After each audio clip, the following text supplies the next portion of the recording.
Good morning, good afternoon, good evening. This is Andrew Turner, host and founder of the G&T Sessions podcast. And today we have an amazing guest, Mr. Aled Miles. Hello, Aled. Good afternoon to you. Good morning from California. Great to see you. Nice flag in the background. Being very patriotic there. Oh, well, you know, I'm officially half American now. I'm a fully fledged American citizen and also proud to retain my British citizenship as well. So this flag is made, would you believe, out of jeans. My wife had. Oh, is it? All right. Well, I hope you don't have to wear them this afternoon. So the guitar in the corner is the closest. Oh, here we go. Thinking I'm Bruce Springsteen, right?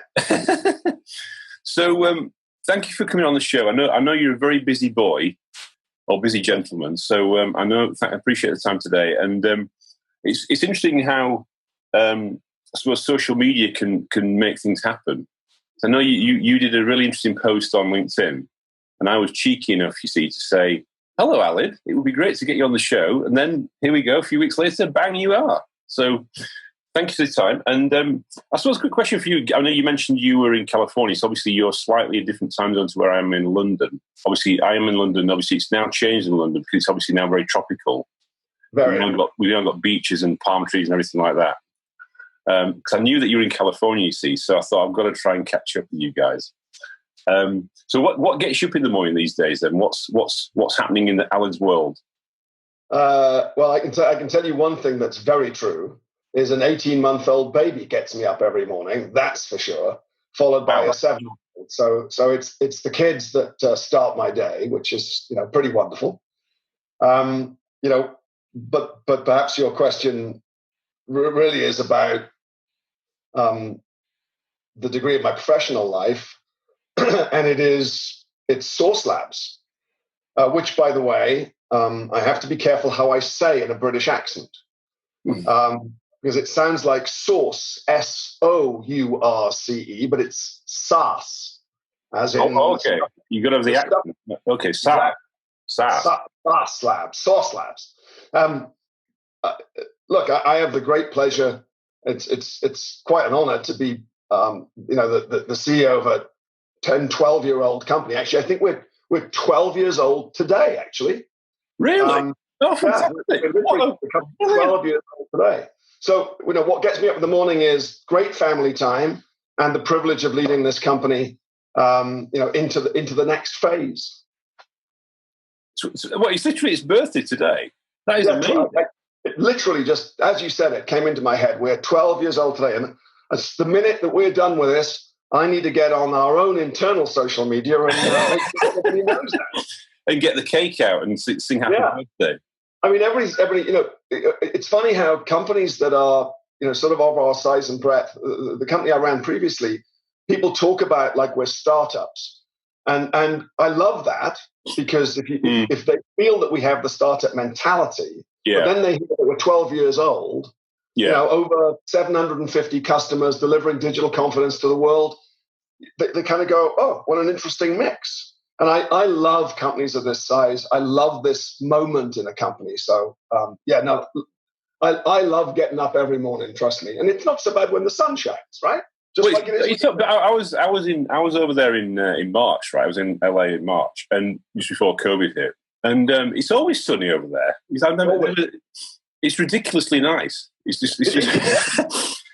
I never intended it in a sense, but Andrew, one of the things that I realized is if you live in a place where people come to vacation, right? I mean, it's amazing, and there's not a day that goes by that I don't look up at the sun and go, wow. Because it does it changes your feeling of the day. People are generally happier when the sun shines. We both know that as British people. So it does, it's accretive to life, to say the very least. And I like LA. Well, you see, the thing is now that it's actually getting sunny in over here in the other island over here, the small island next to Europe. Everybody, as you know, gets naked very quickly and runs outside and then gets completely burnt like a lobster and then runs back inside and puts cream on. So because we can't cope with it, you see. Whereas obviously the LA set are kind of used to this kind of being bronze all the time, just walking down the promenade or walking down Venice Beach or whatever. That's right. I'm afraid I don't do the bronze thing. I still retain the British skin. But, very careful. It's like leather. It's like leather. Yeah. Sadly not. Mine is more like salmon. I'm like a young pig. Oh. So you mentioned obviously that you are CEO of a tech company, right? So CEO of a very famous tech company, set up a number of years ago. It's interesting when you say that, because obviously tech, I find is it's a bit sexier now. Yeah, it's suddenly, to be in tech is now sexy. When I was going into tech, a few decades ago, it was kind of a few decades ago for you probably as well. It wasn't seen as like, why are you doing that? What's all that about? And now suddenly, I sort of saw the other day the antitrust issues with the AGFA boys, Apple, Google, Facebook, and Amazon, not with their startup hoodies on, but with all their shirts and ties. It's amazing how that they're now seen as the big bad boys, or seen as too big to be controlled. And yet, 20, 30 years ago, it was seen as a kind of not a career choice for people. Yeah. So I mean, we're on the G&T session talking about growth and technology. What's been your G then? How have you traversed? Because you obviously you're not American. You're not based in. You're not from Los Angeles originally. You're from whereabouts are you from originally? Wales, South Coast of Wales, Bridgend. Bridgend, me boy. Indeed to goodness.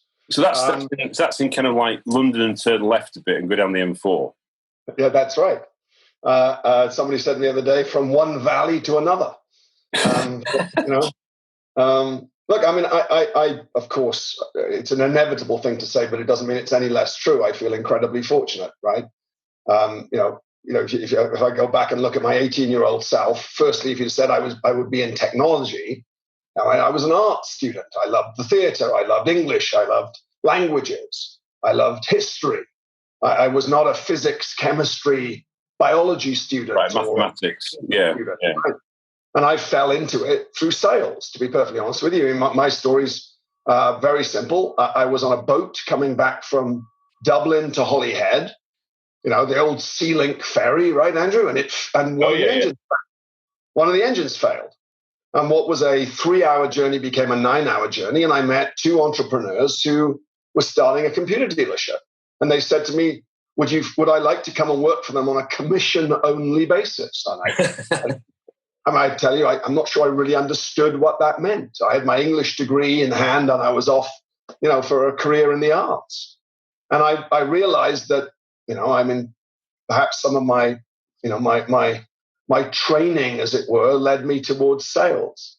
And so my route was really through sales. I have this terrible phrase where I say, if you scratch and sniff, you can smell a salesman.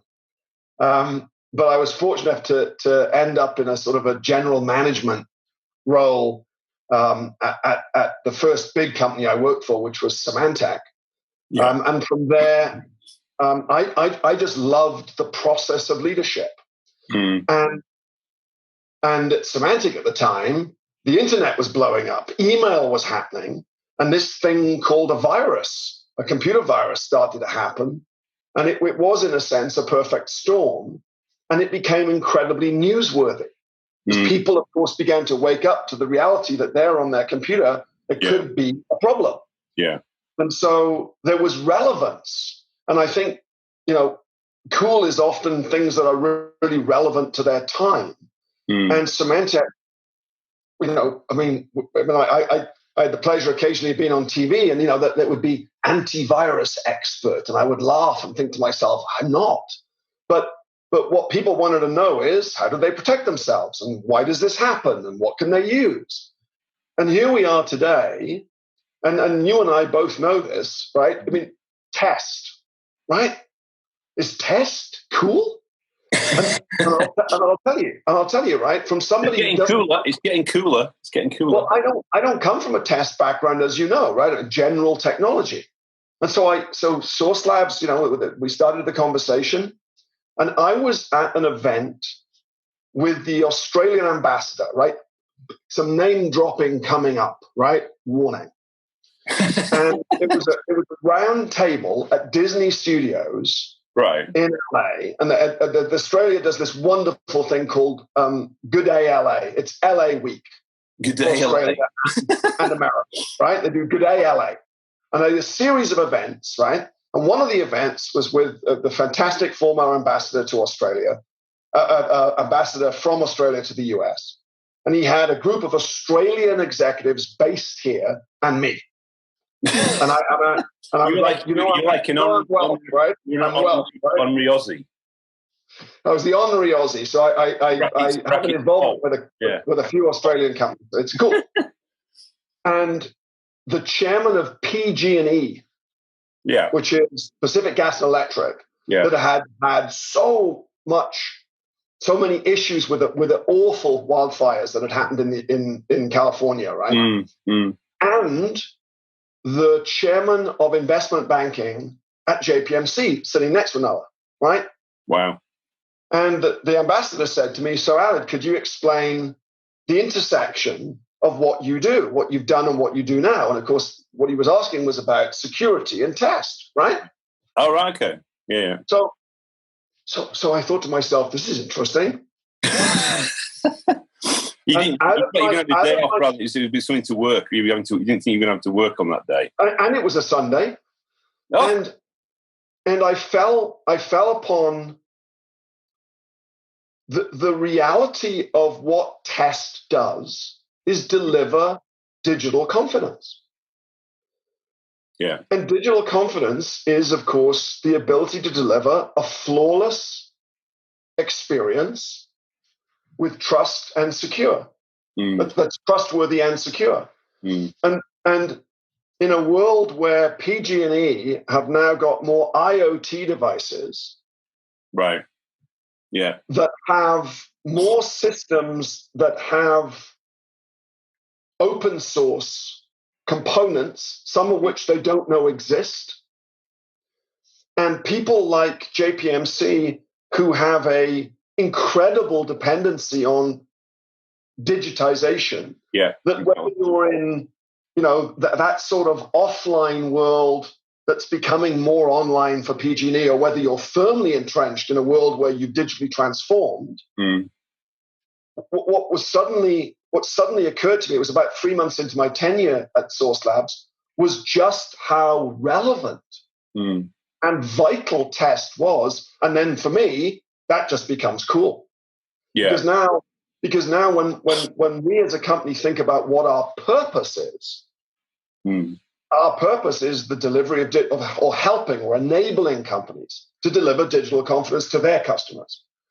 And as you know, Andrew, the reality is look, you can chase money in business as much as you want, but if you lack purpose, you don't get an emotional connection from your employees.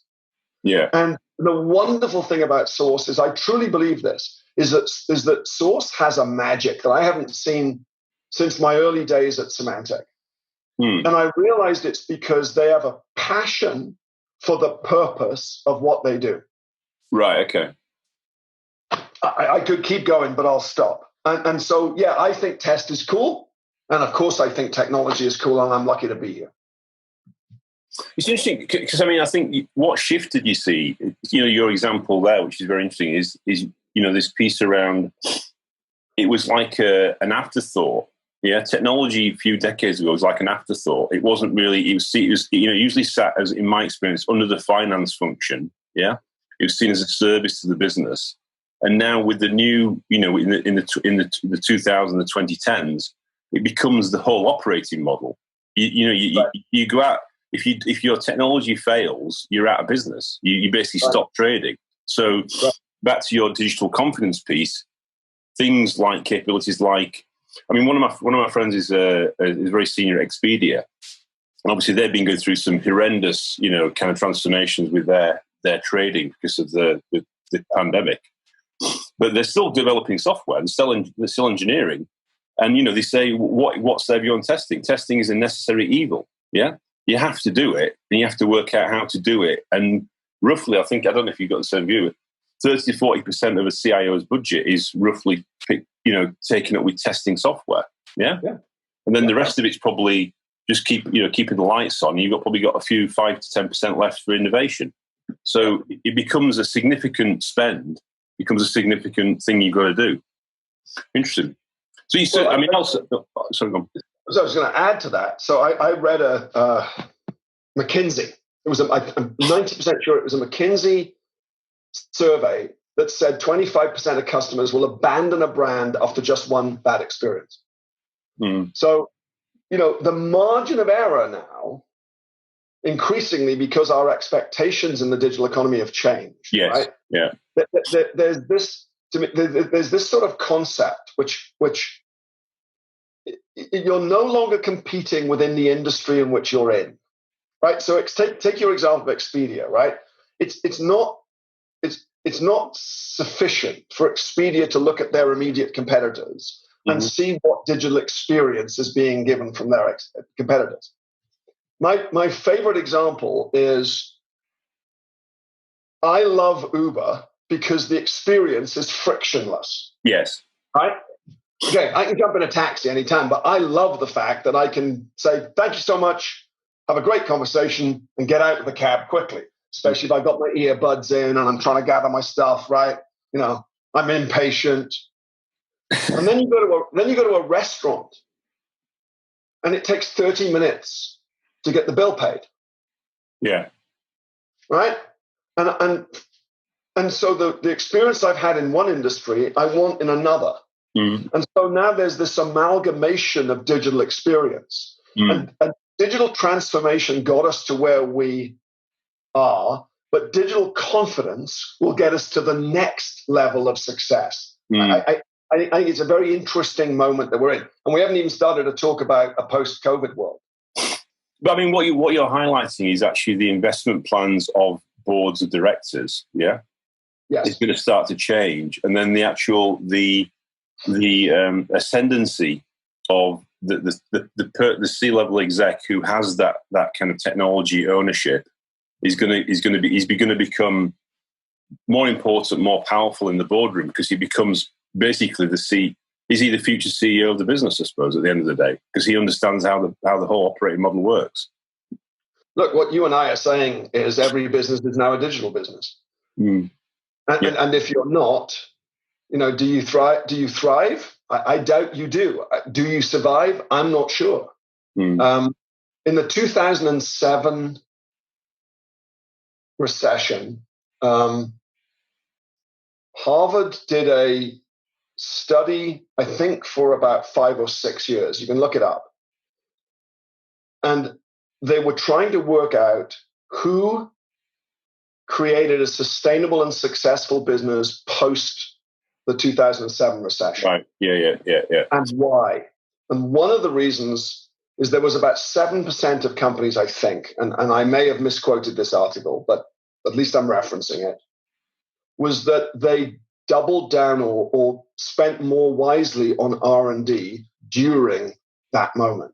In other words, they worked harder on technology to make it, to your point, an enabler for the business. Yeah, exactly. So I suppose that's. I mean, I know we're racing ahead into the future here. We've got our crystal ball out already. We have. I suppose in terms of your. I mean, you touched on your heritage. Because I think one of the interesting things I found with the stuff that you've done is that you've made the transition.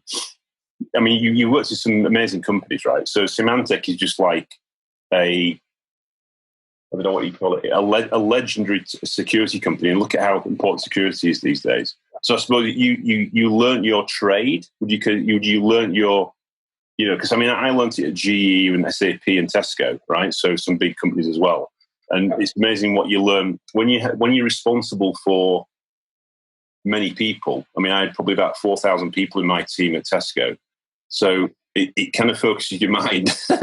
You kind of think, right, okay, how to be majestic, how to behave as you should do as a leader, how to be, empower people, how to be the values leader, all that kind of stuff. Yeah, it's important to how you show gratitude, appreciate people, going the extra mile, all that kind of stuff.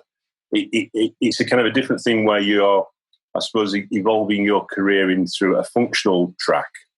So what's your experience on your growth in that?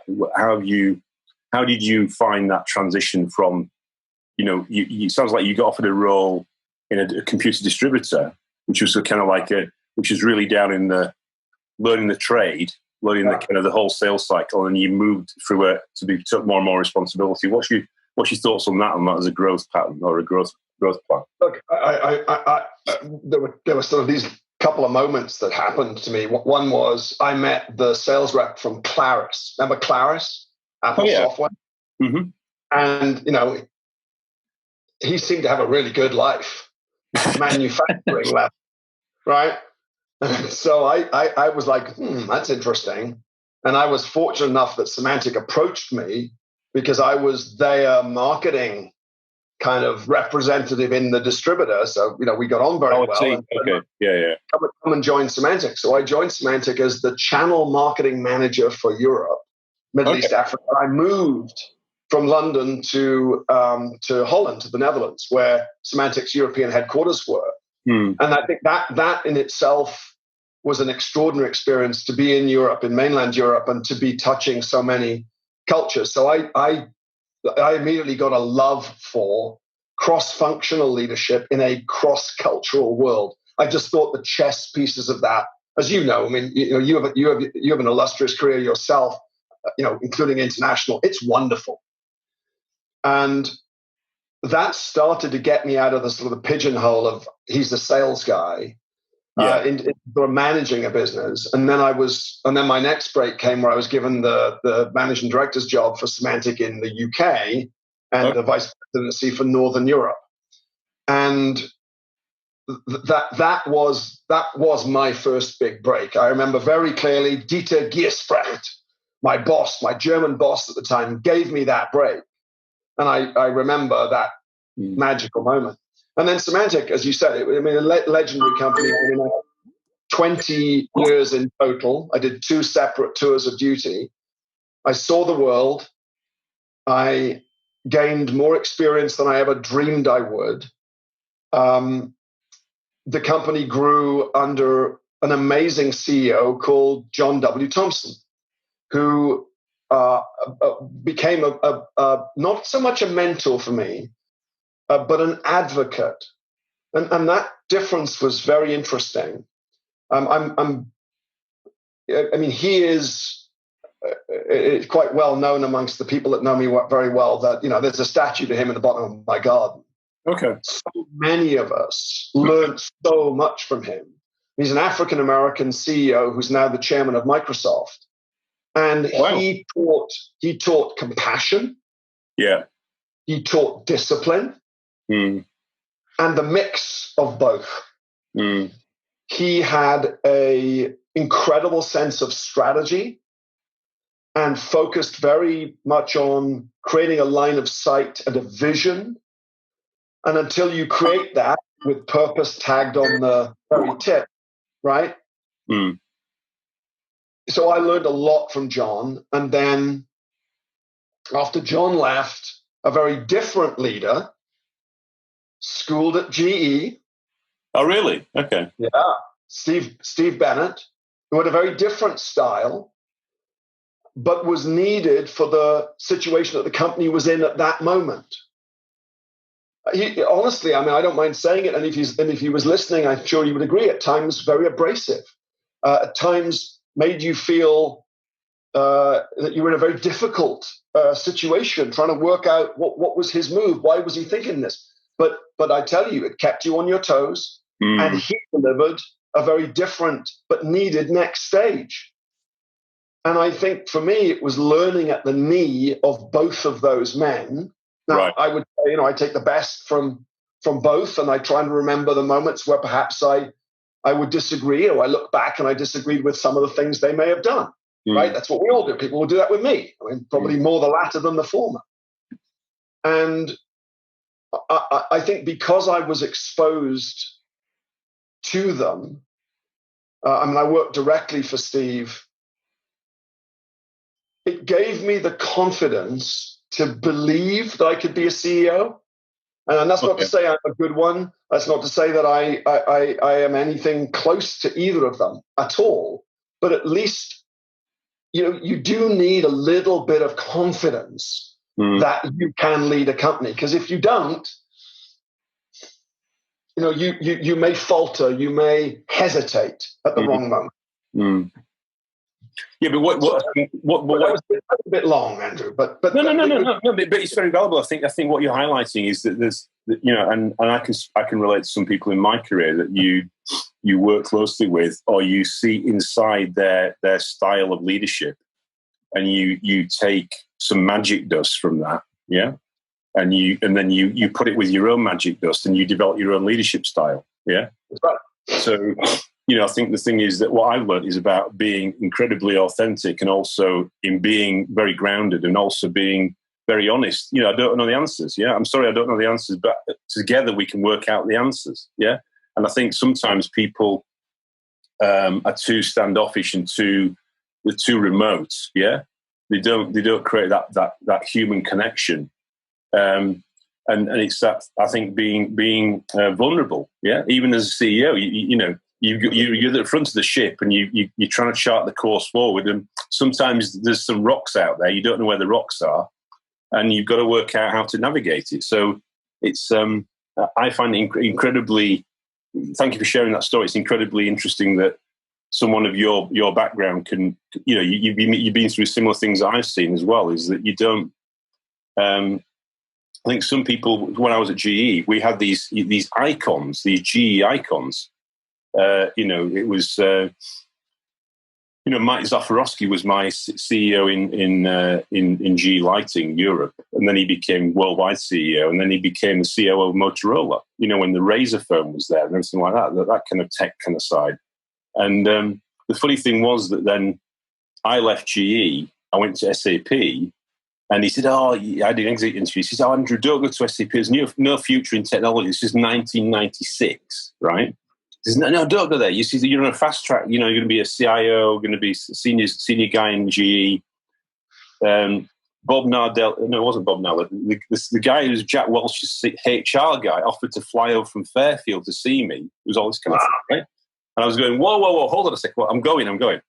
And then fast forward 14, 15 years, right? I get a call from Mike Zafarowski's office in Motorola, and I'm then the chief operating officer at Tesco Mobile, Tesco Telecoms. So we've got the Motorola kickoff event. We'd like to interview you in the store with your Tesco outfit on at the front, at the till, talking about how Tesco and Motorola have got such a good relationship. and this was for Mike Zafarowski's sales kickoff meeting in Chicago or whatever. So it's a bit like, okay, that is, how could you plan that? I mean, that's absolutely bizarre. Yeah. But I mean, there's a couple of things in what you've said, right? I mean, look, somebody, maintaining your network and, relationships that matter so much. You never know where you're going to bump into people, 5, 10, 15 years on in your career. That great saying, which is, be careful how you treat people on the way up, because sure as hell you're going to meet them on the way down when you're on the way down, is so true. I could not agree with you more. Vulnerability. The older I get, I look back on my mid-40s, late 30s self. Did I display the right degree of vulnerability? No. Did I display the right degree of humility? No. Sometimes today, do I display the right degree of humility? Absolutely not. There's still ego, too much ego in me sometimes. One of the things that I look for in myself the most, and therefore in the people that I hire into exec teams, is self-awareness. Yeah. Are people willing to move from unconscious incompetence to conscious incompetence so that they can become consciously competent and ultimately get into flow Correct. Where they are unconsciously competent. You know, that motion. I'm impressed you got that right, by the way. That's quite difficult to say at 7:30 in the morning. I've been rehearsing it since 6. That degree of self-awareness starts with vulnerability and humility. And I think it's the greatest quality of a leader. I'll tell you, and the second thing is that there's a great friend of mine who is has been my coach for many years. She has a business in the UK called ivyhouse.london. Okay. And she has coached me many, many times. And one of my favorite things that she says is the question about how you show up. You show up to win, because if you show up to win, you've already lost. Yeah.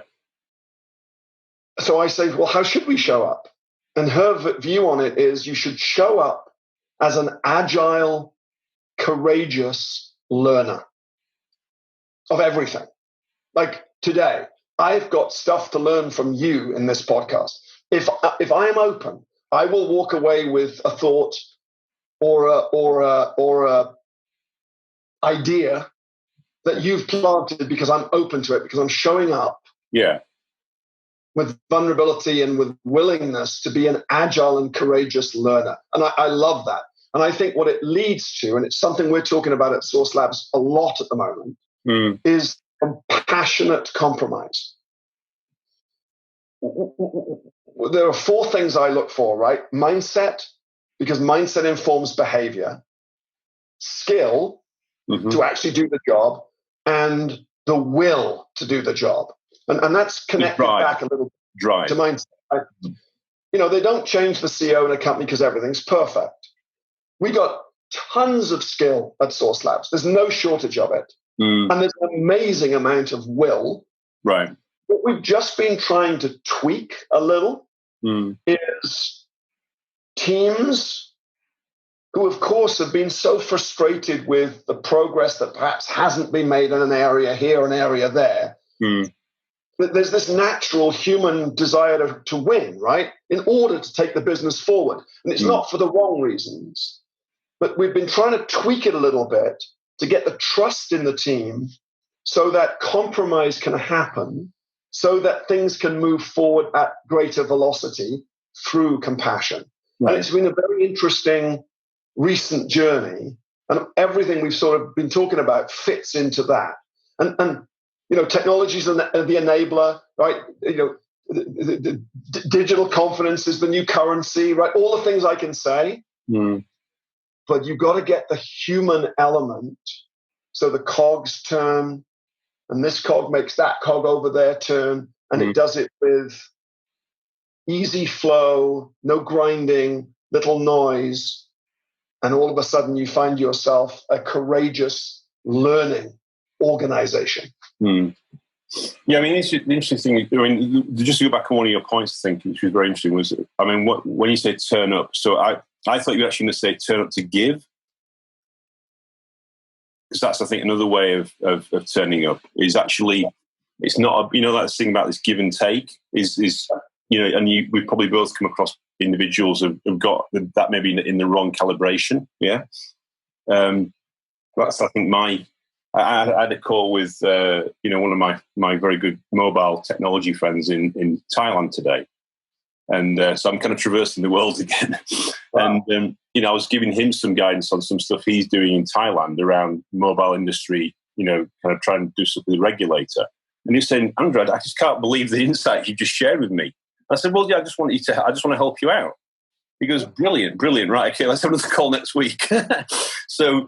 But I think I spoke to him a bit. I was kind of surprised him a bit because I've done a lot of regulatory stuff before in that industry, and he just kind of he didn't expect it. So I think the thing is on leadership. One of the things I think is this thing about I learned in Tesco called ask more than tell. Yeah. You know, so this thing about you go up to learn. You know, retailers are very military in their execution, and they have to be because of the scale of it. But then, as you get into leadership position, you can't keep this autocratic diatribe to people. It just switches people off. You've got to you've got to empower them. So I think the point that you're saying about, I went through all the directors in Tesco, and even the leadership team went through a piece where they were retrained on how to do leadership, even when Terry Leahy was there, right? Even when it was a very successful company. And it was basically learning to lead and having your feet on the ground. Because when you get more and more successful, as Tesco has been, and then it faltered a little bit, actually, there was creeping in this kind of, we were indestructible. We were everything we did, we were always going to be successful. So whether we moved into financial services or mobile telecoms or Tesco.com, we would always dominate. We would always be the number one. And that's what we're trying to get the leaders to do, is to realize that we can still be successful. We can still have a great company. We can still have a great culture. We've got to keep our feet on the ground. So I think that's the other thing. And I think the Source Labs, my observation to you guys would be, is because technical people usually are sometimes quite introverted. They're not naturally extroverted. Yeah, they don't. Especially people don't want to share their feelings or their.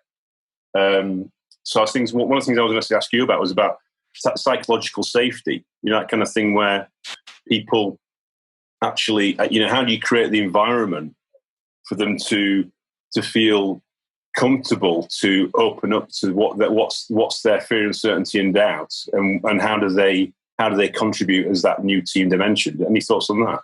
Broadly speaking, you've got directive people, you've got extrovert people, you've got analytical people, you've got amiable people, right? And by the way, let's be clear: at any moment, you can be in any one of those four boxes, right?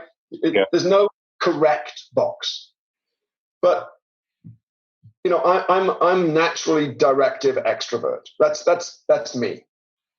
So when my CFO gives me a huge degree of analysis, my natural reaction is to say, just tell me what the net of this is. Give me the cliff notes. If I was an analytical person, guess what? I'd be like, oh, great, let's have a 2-hour meeting. Let's go through it. It's just not me. Now, what I have to remember is if my CFO has done and his team have done a huge amount of analytical work, for me to just say, give me the net is not good enough, because It doesn't respect who they are. Directive leadership is often very harsh on amiable people, right? It's like, whoa, right? And so I think in leadership and in any relationship, right? Even my relationship with my wife, I have to remember she is much more analytical than me. She's a math graduate. She's an economics graduate. So when I make decisions much faster than she does. And so we have learned to compromise. I let her do the analysis. Right, okay. Right? She normally brings me. So anyway, the point of all this is you have to, whatever technique you decide to use, this is the one I use, understand who you're dealing with and get in their box with them. The third answer is, what we try to do is to give a multitude of opportunities to enable people to have their voice heard.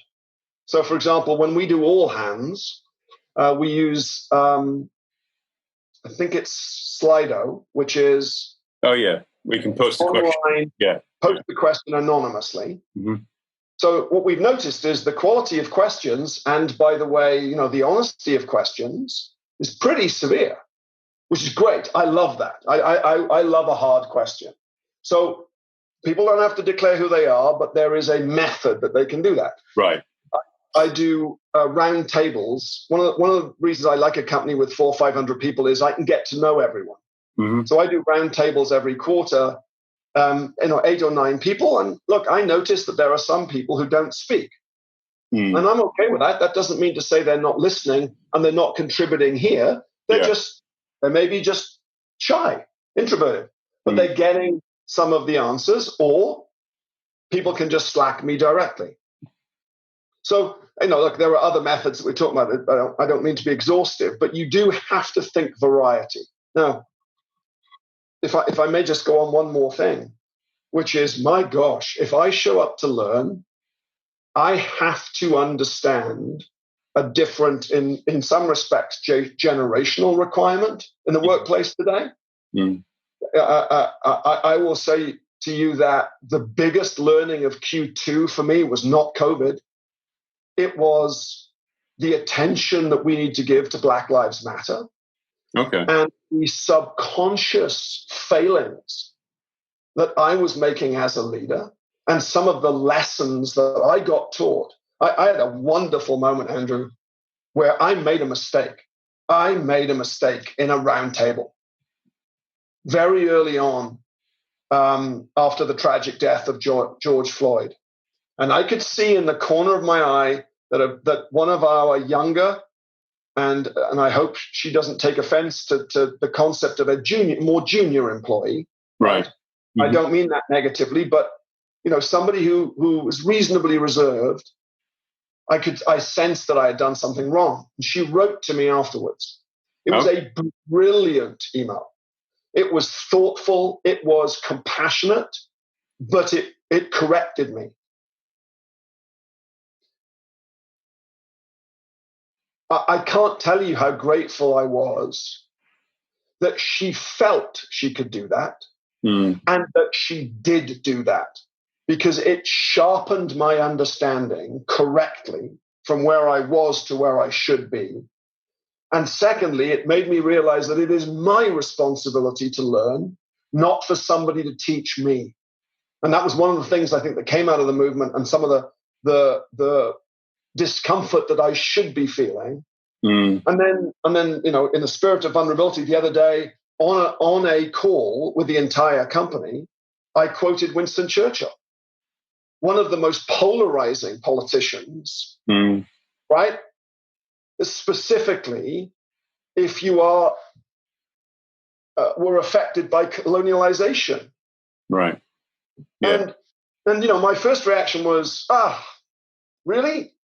And a nanosecond after that, because of what had happened to me before, I realized that this is the whole point: is that we have to take a proper step back and understand as leaders that for years this has gone unchecked. Yeah. That yes, quoting Winston Churchill is the wrong thing to do right now, and maybe forever. And we have to be very careful about our words because we've not been careful enough for so long. And that is back to courageous, compassionate, agile learning. And I am proud that there is an enormous amount of people in our company that are cause-orientated, much more so than I was at their age. And I do sound like an old man when I say their age, right? But it is so refreshing. And here I am, towards the back end of my career, learning as much, if not more, because of what's going on sociologically, politically, economically, and medically in the world today. It's amazing. And, you go back to what gets me up in the morning. This stuff gets me up in the morning. But I think it's very interesting what you're saying there. So thank you for sharing that. That's really fascinating, because I think what you're also saying, what I observed there, is that you're actually saying you're open to learning as well.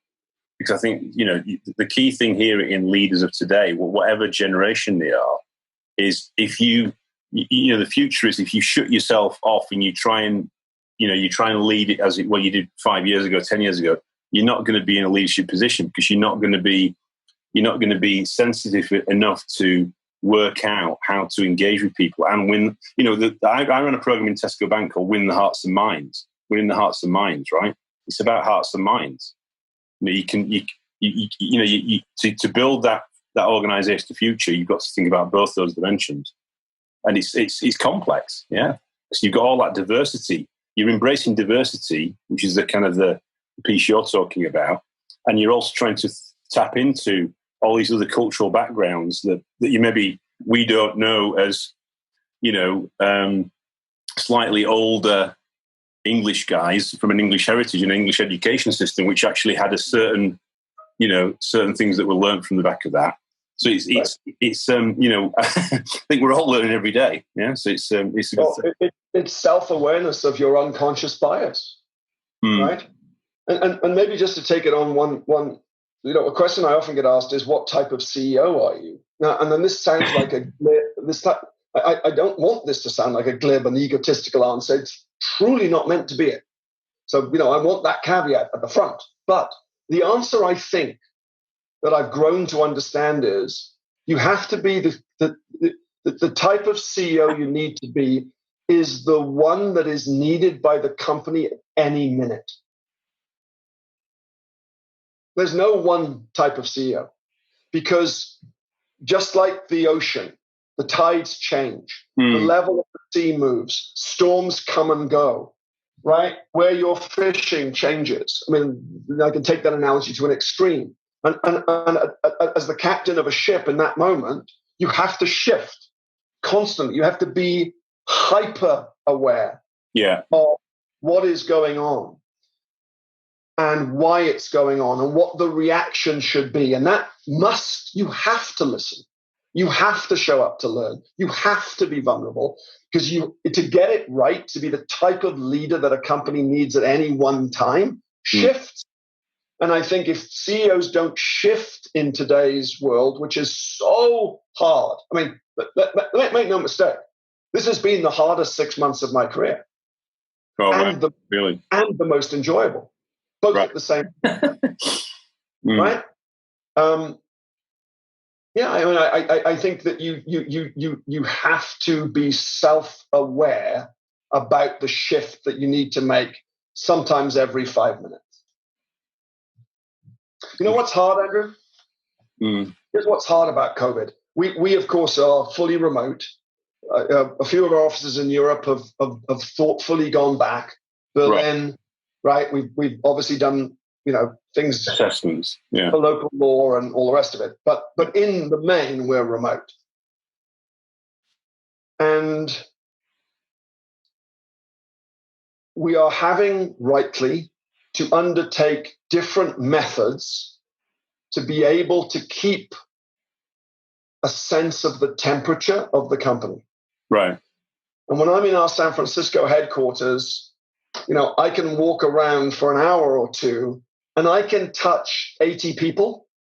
And I can come away from that, go grab a cup of coffee up the street and think to myself, so what's the roll-up of that 80-person moment? Is it, am I thinking people are feeling good? Is there a little angst over there? You can smell it, right? The radar's up. Yeah.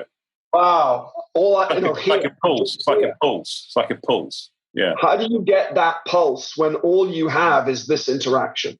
And it's of course, it is the antithesis of what you need right now. I want to find out how people are. I want to know how parents are coping with school not returning, for example, in California.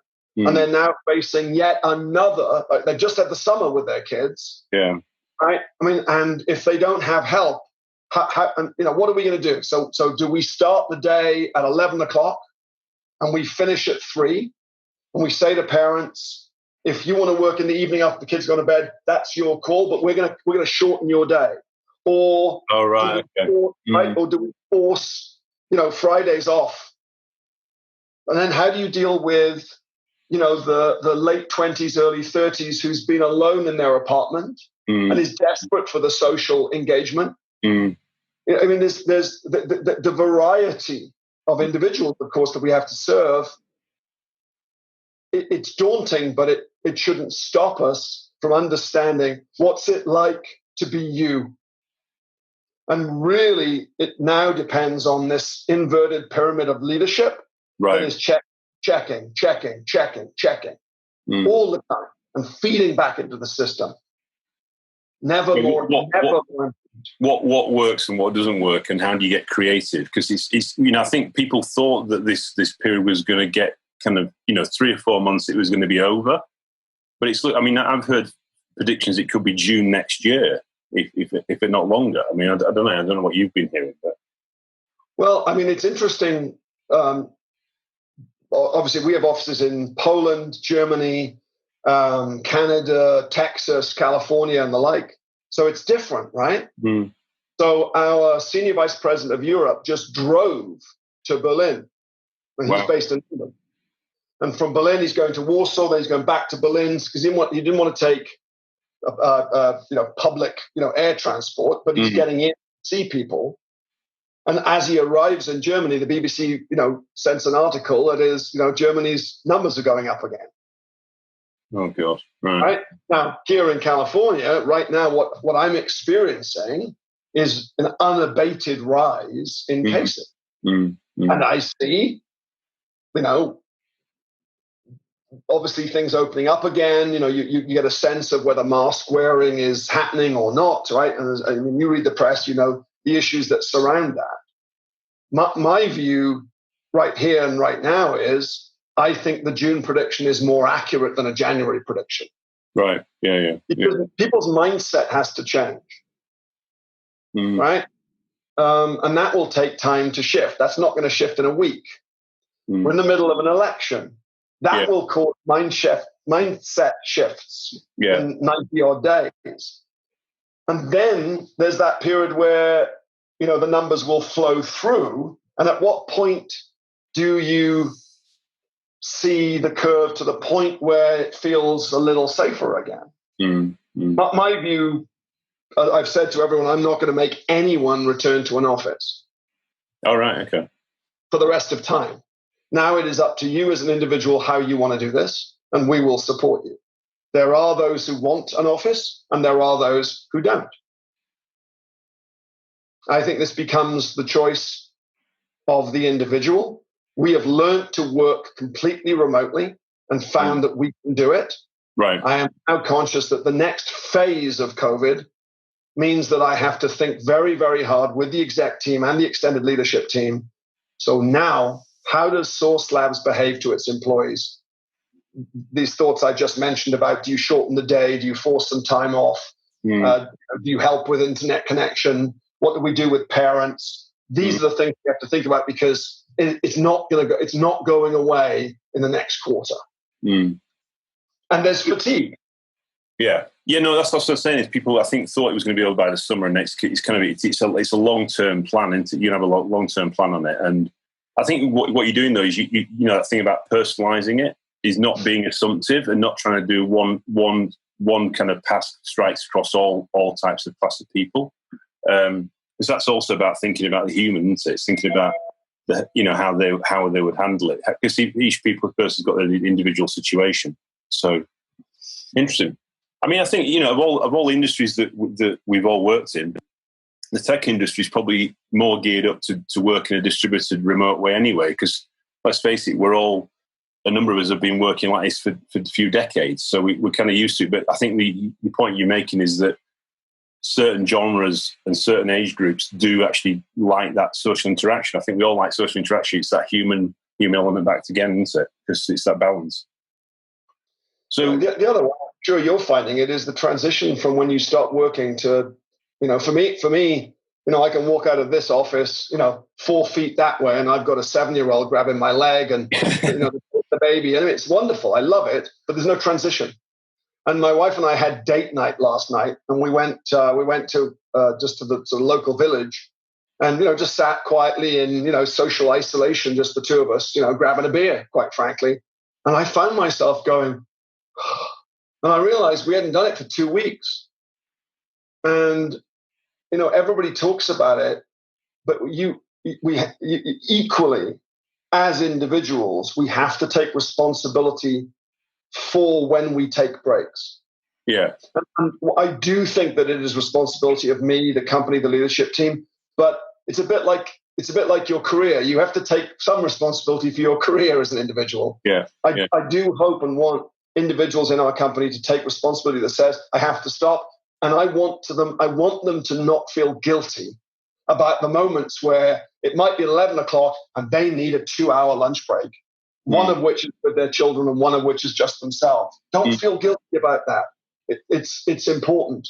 It's that point about self-care, isn't it? I think as people get, it's actually, I think that's probably another doctrine about actually how do you empower people to think about themselves and think about self-care. Not just think about everybody else. You've got to put a bit of that into their psyche. Because I know some people do work a lot and then they burn out. So you've got to get the right balance there, especially in this kind of work where people are working longer hours, because there's that grayness between work and home life, isn't there? I mean, when you were at Tesco and other large organizations that you had, I mean, we were both saying things like work-life balance and come on, we've got to be careful and people, but did we truly do anything about it? Did we ever force vacation? Did we ever say, you know, I mean, at the moment in our company, we've said to people, please take one morning or one afternoon off every week. And I'm sure if I did a survey, I would doubt that 50% of the company are doing it consistently. Yeah. Well, I mean, one of the areas I think that it's real. It's real now. Yeah, it's very real. It's very real. I mean, one of the things that so I had Ed Johnson on the show the other week, and he's the CEO of Pushfar, which is a mentoring platform. And what they've seen is a massive uprising in mentoring, because obviously the whole thing about, I mean, you know, I don't know, when you talked to me briefly a bit about your experience with your couple of leaders that you know were advocates, you know, were kind of like a pseudo mentor to you or a mentor to you. I was talking to one of my old,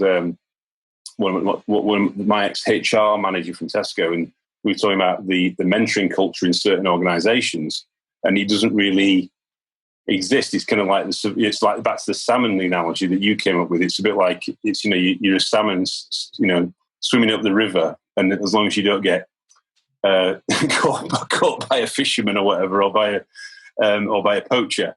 But there wasn't really in some organizations, they don't really embrace mentoring.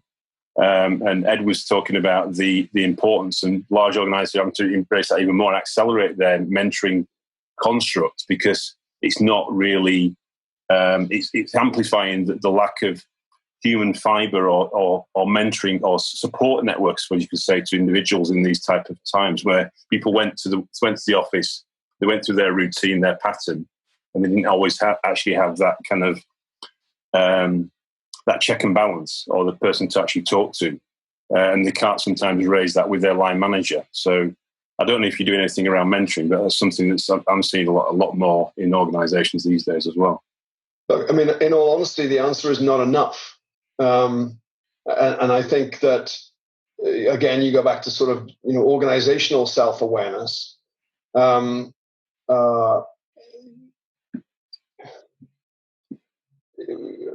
think it's a sequential thing for us that pre-COVID, there was some corrections that we needed to bring about that were process orientated.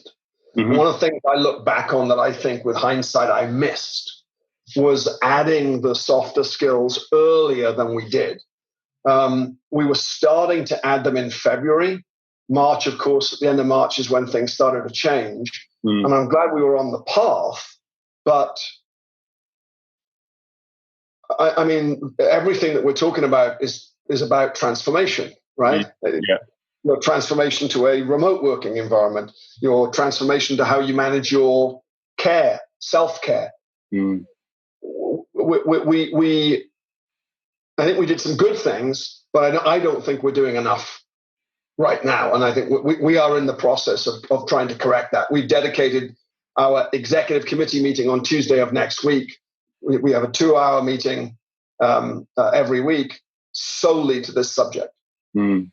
And our next company all hands on the 11th of August is dedicated to this subject.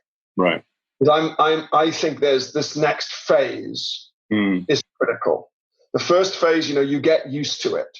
You know, there's a degree of excitement. It's different. It's new. We're in this together. We've got to make this work. Yeah. The fatigue sets in. Yeah. And how we deal with this fatigue, I think, will define how successful we are 6 to 12 months.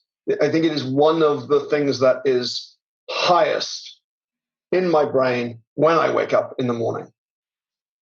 I mean, it's probably a bad analogy, but it's a bit like we passed the honeymoon period, and we're into the kind of the more the long haul now. Or the long reality. So I suppose, and we talked. I mean, the reason why I thought that was a really good conversation and topic to talk about was because I think it links to growth. Yeah, because it links to your personal growth, it links to your leadership skills, it leads to the business growth that you're doing as well. You're putting the building blocks in place and the foundations to actually help scale, you know, Source Labs to even more greatness than what it already has achieved already in the last 12 years. I suppose if we talk about the T in the technology, you know, the G and the T. What is your kind of? I know you've been involved in some quite big transformational areas. What are your take on some of the future of technology? What's the kind of what are you seeing could happen in the future? Well, I think to me what's interesting is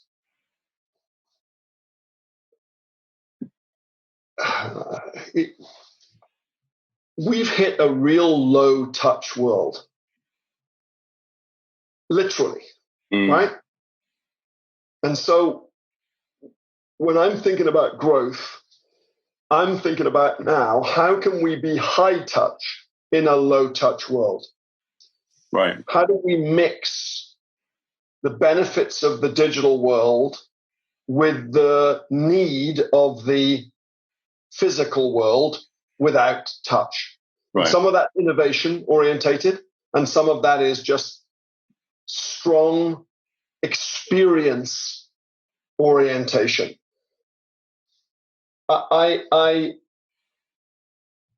give you an example. If you take the elderly, there is an enormous spend capability now, right? Disposable income, highest sector. Yeah. So, of course, as you're thinking about growth, you have to do market segmentation and dissection. You have to do analysis. And there is this extraordinary disposable income that now has to spend online. So, for example, this is a moment where tailored solutions through software design and hardware design could be extremely meaningful to growth. Our corporate marketing exec was telling me a few days ago that his elderly father has a mobile phone so he can call Uber. Can you imagine how complex, right, that experience is for him, as opposed to a device that just says everything's stored, bang. You're right. Right? Yeah. So I think that there is I think, by the way, the elderly and the way we deal with the elderly for the next 2 years is going to be extraordinary. So as a market segmentation, how do you achieve high touch in a low touch economy in a tailored way for certain aspects of the market? There is no doubt that for a company like Source Labs, the desire to deliver flawless solutions is even more important. Take American Airlines. Now American Airlines enable you to not touch anything at the airport. Okay. In a very short space of time, you can get a baggage tag, you can check in without touching a screen. Right? So well, how do you do that? Then you touch your own screen or something?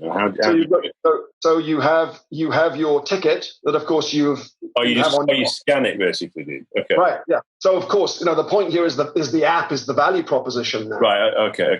Yeah. So competitive differentiation for growth. Yeah. High touch in a low touch economy. I mean, I'm already a big American Airlines flyer, so I'm super grateful that the airline of my choice is doing that kind of thing. But if my mother is thinking about flying here, and I hear that degree of variability is provided, bingo. Yeah. There is a company in Los Angeles called Byte to Byte, BYTE to BITE, Cloud Kitchen. You know the concept of cloud kitchens? Yeah. In February they delivered. I won't tell you the number because it's proprietary to them. But in July they delivered 22-fold what they delivered in February. Wow. And one of the things that they did to create empathy and loyalty, and by the way, these growth words, they haven't changed, have they, Andrew? No. Right? Hearts and minds is they have they have 17 restaurant brands in their cloud kitchen. Okay. It's all digital. then third-party delivered by Grubhub, Uber Eats, DoorDash. Right. Next day, they physically call every customer and say, how was your meal? How was the delivery? And that mix is genius. Yeah. It's very simple. It's very simple, isn't it? It's also... for me, the thought is, look, of course, I stay on the concept of if you want growth, you have to deliver digital confidence. Everything we've already said. Mm. You have to lead with empathy at this moment. Non-empathetic brands for the next 2 years, or moments where they don't lead with empathy, will get called out left, right, and center. Mm. There is a need to serve the underserved. Yeah. I think it has become a sociological must. And I'll tell you, it's not, and I don't necessarily mean everything that people think about in those moments. We have a massive hotel brand, right? Okay. If I even said to you the beginning, I could guess. Yeah. Right? It's okay. Keep it safe. Of course, they furloughed all of their QA stuff. Right. And look, I mean, let me be a little self-smug about Source. We've taken over the testing for them. Right. No cost. Because they've been a phenomenal customer to date, and I believe they will be a phenomenal customer going forward. To some extent, serving the underserved means that they're in economic plight right now, understandably. No fault of their own. It is our responsibility to serve the underserved. And I believe you have to continue to create a culture internally of quality and ownership. And you know, the thing for me on growth is don't chase the money. Chase relevance and satisfaction. What do you mean by don't chase the money? What's your definition of that? Well, I think that, you know, we're of course I'm financially led, right? My responsibility as the CEO is in service of my board, my investors. It's in service of my employees, their satisfaction, happiness, and growth. And it's in service, of course, of customers. But if I put them in the right order,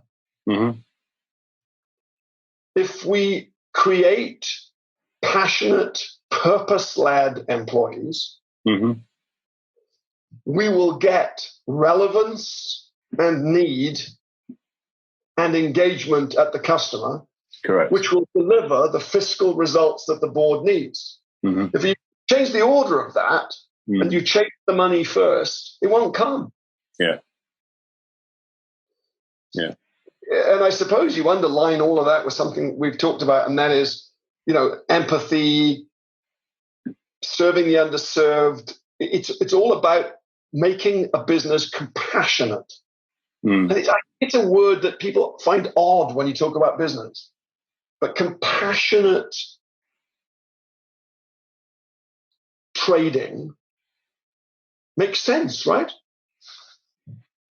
You see, I mean, what I was thinking with your hotel example is actually you're building a lifetime relationship, because, you know, if the relationship is just purely transactional and purely money driven, then it's going to stumble. It's potentially not going to deliver on both sides. So it's got to be the tangible, non-tangible piece as well, isn't it? And it's about. I mean, you know, there's one of my friends is a Viking. He's called Lars. He says, "Doroth, do the right thing." So what you're talking about there is do the right thing. You did the right thing. Sounds like you did for the hotel chain. Because you saw there was a problem they had, and you could help them solve it out. You know, help them solve it in this difficult time. So, John Thompson, who I mentioned earlier, said once, "Good leaders manage for the short or the long. Great leaders manage for both." Yes, the genius of the and, as they call it. Don't get caught in the tyranny of or. O-R. So one of the things I know we didn't talk about a bit earlier was about peaks and valleys. So in terms of your experience on peaks and valleys, what would be some examples of peaks and valleys? Obviously, valleys we talked about earlier with the Welsh valleys, and the Silicon Valleys. I know you talked about some peaks as well, but any stories you want to share about that you think would be useful for the audience? Gosh. You have to have them, right? It's called character building, isn't it? Yeah, you learn a lot. You learn a lot at the bottom and a lot at the top, right? Maintain humility at the top, and at the bottom, grit and grind. I had this really, really bizarre offer to leave London, leave my job at Symantec, and become the chief operating officer and the president of a helicopter and camera company in Los Angeles, which got me to LA. And I felt that it was too good to, how often in your life do you get an offer like that? And I went, and the week before I joined, they had a tragic helicopter accident in New York and had lost a life. Oh dear. Okay. The owner of the company, who himself is tragically dead, was killed in a air accident a few years ago working on a Tom Cruise movie. Was bless him having a nervous breakdown. The morale in the business was shocking. There was, of course, a question mark over the safety of the whole operation. And this was not a small company. 52 helicopters, the largest private fleet in the world. Wow. And I turfed up on Friday afternoon, taking a Friday afternoon flight from London, arrived at 1:00 in LA. I thought I would be a smart ass and live in Malibu, near the beach, right? Yeah, it's nice there. Yeah. And hop over to the valley where the company was based. Bought a little convertible Jeep. Oh, I was the bee's knees. Walked into the office, and it was like being punched in the face. I mean, it was horrific. And it took us about 6 months to dig our way out of it. The camera business, which is a gimbal that you put on the nose of the helicopter. Yeah. We managed to persuade the BBC to use it in the filming of Planet Earth, which then created a tremendous halo around that part of the product. And it was developed in the northern part of the state in a small town. I went to help. And a week later, met the moment where I realized I had met my soul partner for the rest of my life, who I'm still married to, who is the greatest joy of my life with my children. And I went from unbelievable excitement to a company in desperate trouble to two incredibly difficult personal moments, traumatic, as you can imagine, that led me to this moment of, what's it really all about? What it's really all about is not work. What it's really all about is the family and the sustainability of your happiness and the pursuit of happiness. And for me, what she's taught me is it's not about the pursuit of money. It's not about the pursuit of things. It is about the pursuit of a family unit for us. That's not the same for everyone, but for us, a family unit where we have safety and respect and love. So, given what you've been through, I suppose my final question I was going to ask you today was about, well, I've got two questions for you, actually. First one is about advice. So advice to people that are listening to this podcast, advice to people who are on their journey to greatness, going through their growth path, or they're mapping their own path to growth. What would be suggestions or advice for people who maybe have great ideas that want to make some moves in the tech industry, or if they're a founder or co-founder that want to do something, what are the what would be the pearls of wisdom if they were sat with a fireside chat with Aled? Well, I'm not sure I'm even qualified to give any advice. I've never been an entrepreneur, right?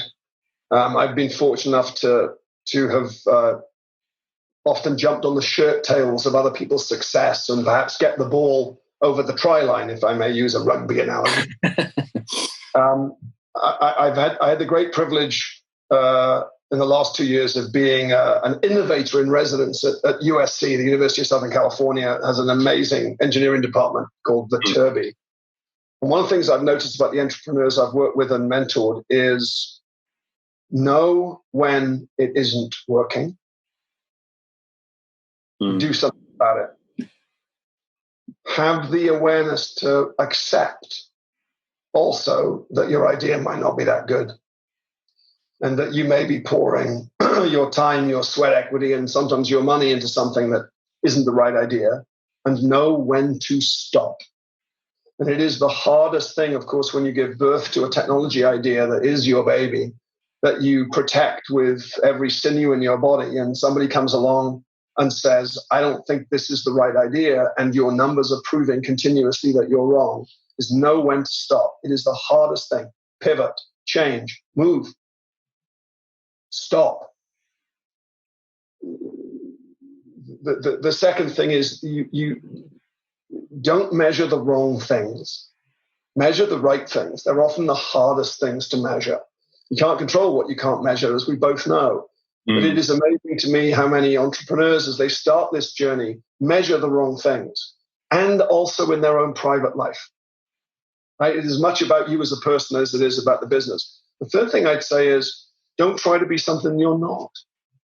Authenticity is everything. I watch people, there's something, in the mornings before they get to work, and then they put on this cloak of something. It's okay to be you. You's good. Be you. There's no need to be you know what? People will suss you out in a second. Right? I mean, you can't keep up the pretense. Authenticity, vulnerability, humility, putting yourself in others' shoes, self-awareness, all of those things are about self-success. And self-success will help you breed success in your business. And then perhaps on a practical level, other than the measurement stuff, is I do believe that line of sight matters. What's your vision? Because if you don't know your destination, the journey that you will start will veer you off course. It's okay to change your vision. It's okay to change your line of sight, but don't ever not have a line of sight and a purpose put on the top of it. There's probably a million things I would think of, the minute that we end this podcast, but I think those are sort of soulful things with a sprinkling of practicality. Yeah.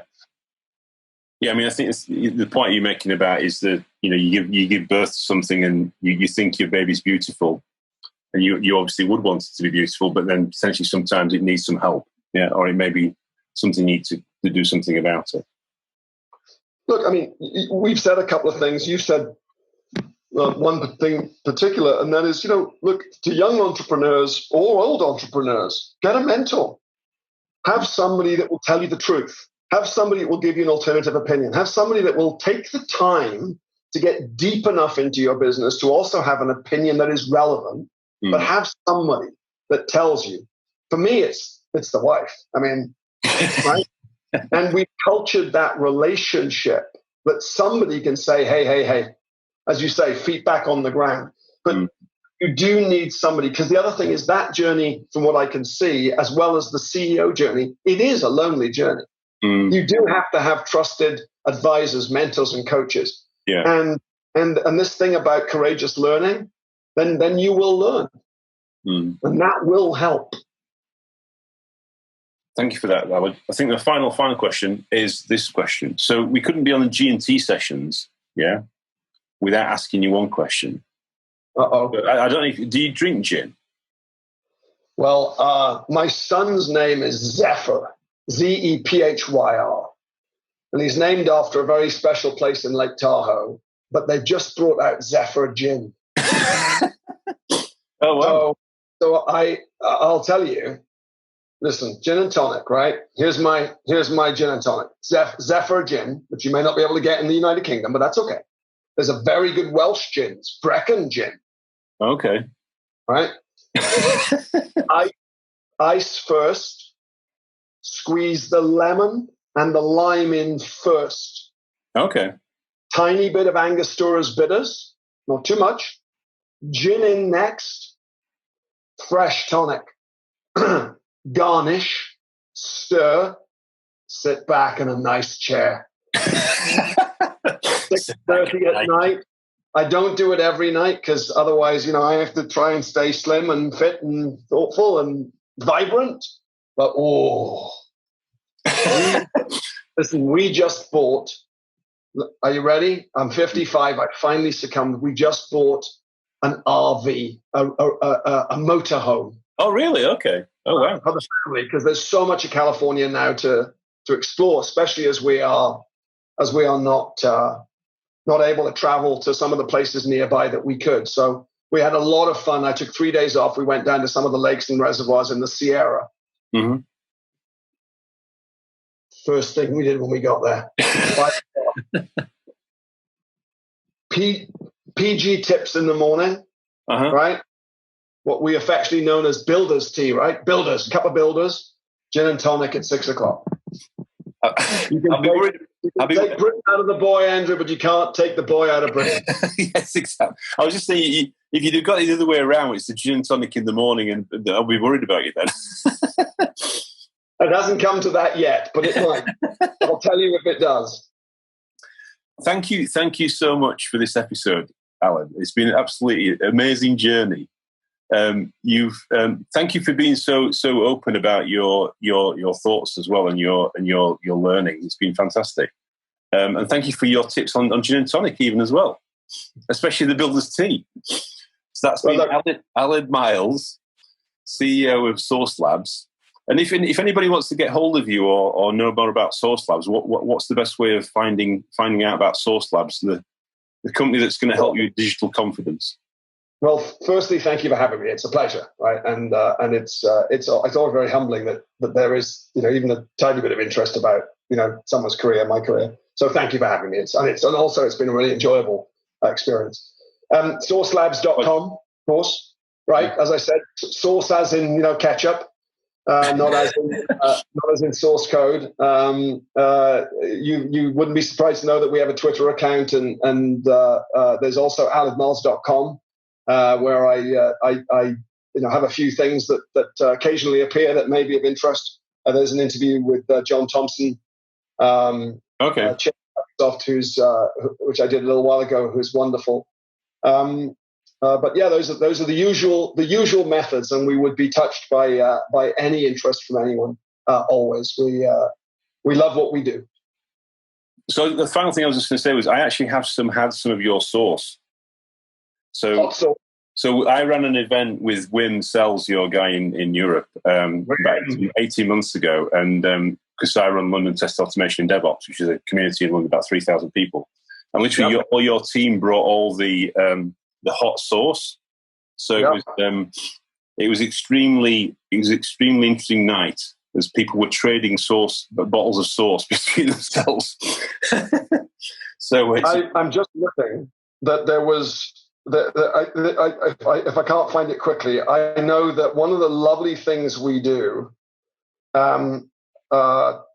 for people. There was a gentleman, on Twitter, right? Who has Test All the Things T-shirt. Oh yeah, people who appear on Twitter and are super nice about us, we always send them sauce. It's very hot sauce. So it's very hot. It's very hot and fruity. Very hot. We're a super hot company in so many ways. You heard it here first. Aled Miles, the hottest CEO in Los Angeles. I didn't say that. You said that. That's the last thing I think I am. But the company is hot. Thank you so much, Aled. Let's catch up soon. Thank you, Andrew. Be safe. Bye-bye.